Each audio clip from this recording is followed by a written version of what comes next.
Tata surya kita sudah ada sejak 4,6 miliar tahun yang lalu. Jadi bisa dibilang umurnya emang udah uzur. Para saintis bisa menyimpulkan temuan ini setelah mereka meneliti meteorit sebagai materi tertua yang bisa mereka dapatkan.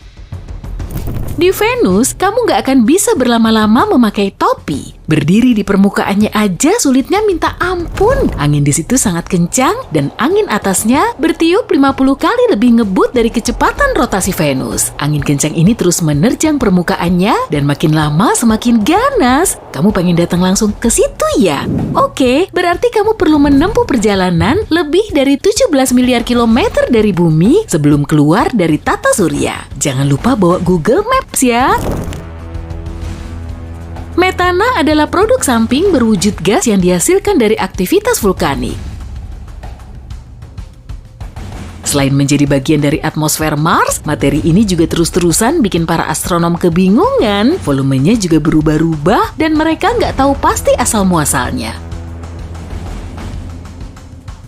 Mungkin nggak sih kalau di Mars ada kehidupan? Kamu masih ingat kan kalau Pluto pernah menjadi planet di tata surya kita, tapi statusnya telah dicopot sejak tahun 2006. Kemudian si Pluto berganti gelar menjadi planet Katai, dan uniknya diameter planet ini ternyata lebih pendek dari panjang daratan Amerika Serikat. Jarak dari pesisir barat ke pesisir timur Amerika yaitu sekitar 4.300 km, sedangkan Pluto cuma berdiameter 2.300-an kilometer. Planet Uranus berotasi ke arah samping dan para astronom belum bisa ngejelasin alasan di balik posisi anehnya ini. Mungkin penyebabnya karena tabrakan dahsyat di masa lalu, tapi sejauh ini klaim tersebut cuma sebatas teori sih. Jadi memang cuma Uranus yang posisinya miring. Matahari kita gede banget. Gimana enggak? Masanya aja sampai 99,86% dari total massa tata surya, terutama hidrogen dan heliumnya. Sedangkan 0,14% sisanya menjadi massa dari kebanyakan planetnya. Aktivitas tektonik kemungkinan nggak cuma terjadi di bumi, tapi juga ada di planet lain. Para astronom telah menemukan bentuk dataran mirip tebing di Merkurius. Jadi kemungkinan planet ini bisa mengecil sangat cepat karena dipicu oleh aktivitas tektonik. Di kebanyakan film sci-fi tentang luar angkasa, karakter utamanya akan masuk ke sabuk asteroid sambil terus menangkis gempuran batu luar angkasa. Objek antariksa ini jelas sangat membahayakan pesawatnya, tapi kenyataannya nggak seheboh itu kok. Satu-satunya sabuk asteroid yang diketahui astronom berada di antara Mars dan Jupiter. Di area itu memang ada ribuan asteroid, tapi jaraknya sangat berjauhan, jadi kemungkinan besar nggak saling bertabrakan.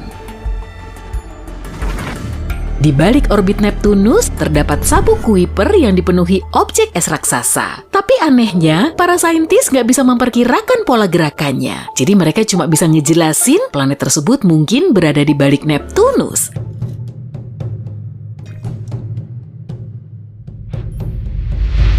Planet hipotetis ini diberi nama Planet 9 dan keberadaannya masih perlu dikonfirmasi.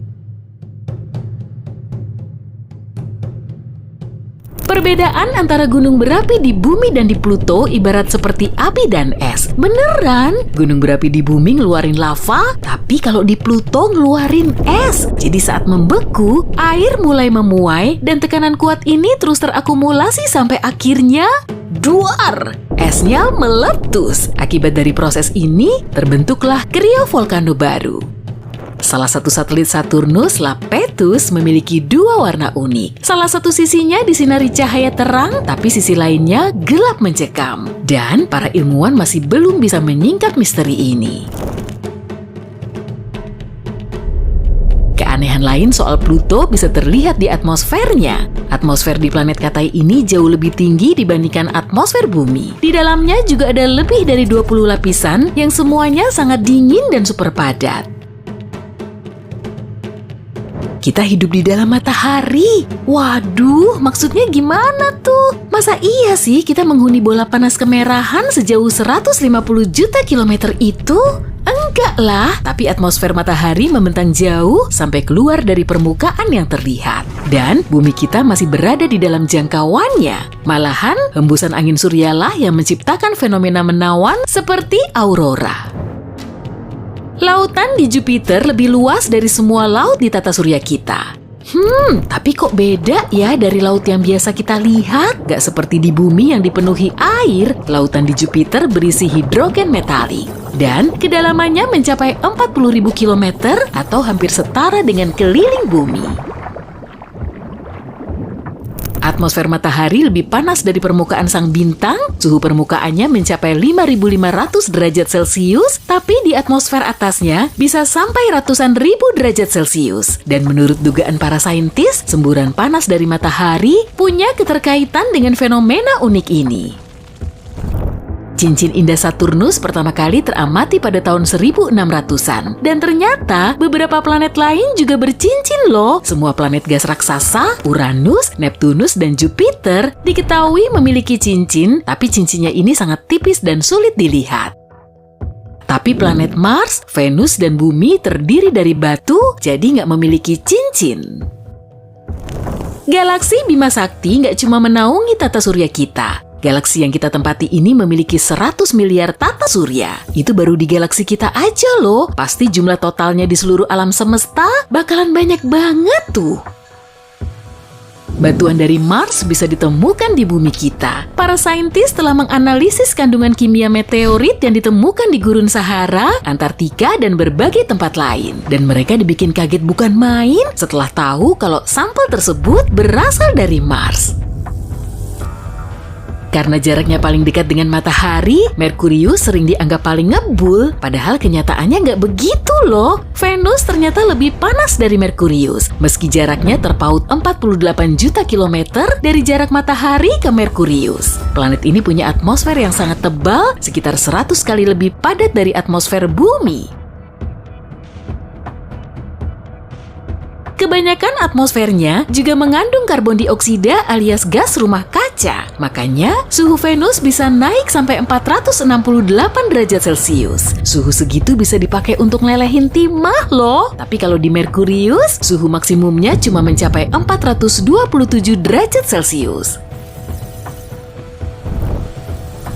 Kondisi di satelit Jupiter Io selalu bergejolak karena ratusan gunung berapinya terus ngebul. Dan dari dekat, kamu bisa ngelihat asapnya yang membumbung tinggi ke atmosfer Io.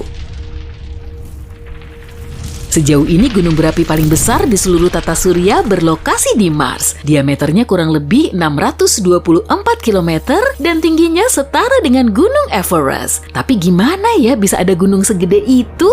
Jawabannya gampang aja, gravitasi di Mars lebih lemah daripada gravitasi di bumi. Objek kecil di luar angkasa ternyata bisa punya satelit sendiri. Pada tahun 1993, probe Galileo melintasi asteroid mini berdiameter 32,2 km. Dan asteroid ini juga punya satelit yang berdiameter 1,6 km. Sejak saat itu, para astronom menemu banyak satelit di sekitar planet kecil di tata surya kita. Sistem ngarai Valles Marineris di Mars 10 kali lebih luas dari Grand Canyon. Hal ini bikin para astronom kebingungan karena di Mars nggak ada aktivitas lempeng tektonik. Di permukaan Jupiter terdapat area unik bernama bintik merah raksasa. Dan ternyata bintik ini adalah badai yang telah bergejolak di Jupiter selama berabad-abad. Tapi sekitar 20 tahun yang lalu, para saintis mengamati area merahnya mulai mengecil, jadi ukurannya sekarang tinggal setengah kalinya. Itu pun masih setengah kali lebih gede dari bumi. Gimana? Ada fakta unik seputar tata surya yang kelewatan nggak? Komen di bawah ya, kamu jadi semakin tahu kan? Jangan lupa kasih like-nya dan share video ini ke teman-temanmu. Ada juga video mantul lainnya yang bisa kamu tonton. Pilih aja video favoritmu di sebelah kiri atau kanan layar dan tetaplah di sisi terang kehidupan.